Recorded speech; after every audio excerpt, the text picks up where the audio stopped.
God. Three things that must happen. Number one, revelation of God. Matthew 14, 25 to 28. Matthew. And when the disciples saw him walking on the sea, they were troubled, saying, "It's a spirit." And they cried out for fear. They've never seen anybody walk on water before in their life. So, what am I? My eye, is it deceiving me? Fantasia. If not that he took his eyes away from the God he had just revealed, he had just been seen, he would have continued to walk on water until he got to Jesus. You remember it was this same Peter. Look at that's good. Matthew 16, verse 16. Peter answered, okay, now let's read start from verse 5. From verse 15.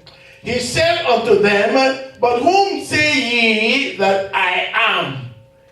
And Simon Peter, the same Peter, like I was saying, answered and said, "Thou art the Christ, the Son of the living God." What's that? It's a revelation. And Jesus answered him and said, "Listen, flesh and blood did not reveal this to you. It has to be my Father which is in heaven." He got a revelation. And that's the reason why one of the biggest or the primary things for you to continue walking in the miraculous is to have a revelation of who God is. The God that you serve, the easier it will be for you to experience a miracle. The more it will be. Or how do you explain that a woman with the issue of blood? You hear on the pulpit here on Sunday, then until next Sunday again. But if you is that you need to act on the word. Can somebody say act on the word? Look at your neighbor, tell him, are you acting on the word? You got to act on the word. For you to be able to walk in the miraculous, you have to walk on it. Let's look at the first, 2 Kings chapter 5. We know the story of the man called Naaman. We know the story, right? That story, that Syrian man, this Syrian captain. Right? If you refuse to do the ridiculous, because it was ridiculous to him. He said, me, a whole captain of Syria, country of Syria, to go and be having my bath in the river Jordan of all rivers. If you refuse to do the ridiculous, then you miss the miraculous. It was that the first time I heard that from his mouth. 2000. I went home. I was in Nigeria.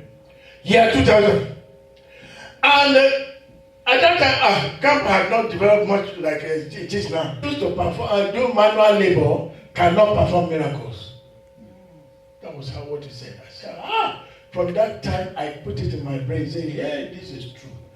You don't like to help. You see, your senior or your pastor or your senior, older than you, carrying something and you do not run to go and help and pick it up from him. He said, the hand that will, you turn your back like that, the hand that refused to do manual labor will not be able to do miracles. We are looking at how do we walk in the miraculous? How do we continue to walk in the miraculous? The second person who was acting on the word is called Peter. This same Peter. I'm so glad. I enjoyed this Peter very much. Verse 4 to 6. Luke chapter 5, verses 4, 5, and 6. Luke chapter 5, verse 4, 5, and 6. Now, when he had left speaking, he said unto Simon, launch out into the deep and let down your nets for a drought. That's right. And Simon answered said unto him, Master, we have toiled all the night and have taken nothing. Nevertheless, somebody say nevertheless. Nevertheless. Say nevertheless. Nevertheless. At thy word, I will let down the net. Look at it. Instead of nets, in earlier one that Jesus told him to do. What did he do? He laid down the net one. I mean, no S, no plural. But God did not, take that for. God just ignored his. We come for Bible study. We come for Sunday service, and you've been enjoying the service. You've been dancing, praise and worship. You've been dancing and sweating and all whatnot. And then the other service got to the point of it's now time to bring our tithes and offering, and you become annoyed and angry. I know the way you see. That's why these church people, church, this person, but this part of the other service is part of worship. Why are you annoyed? You got all you need to do is to do what? Act on the word. Miraculous number one is what? Revelation of God. You've got to have a revelation of God. And then number two is what? Act on the word. Let's move on to number three. Number three is remain in the word. Many will act on the word, they will get what they want, but because they do not remain in the word. You know what happened? You know the parable of the black man.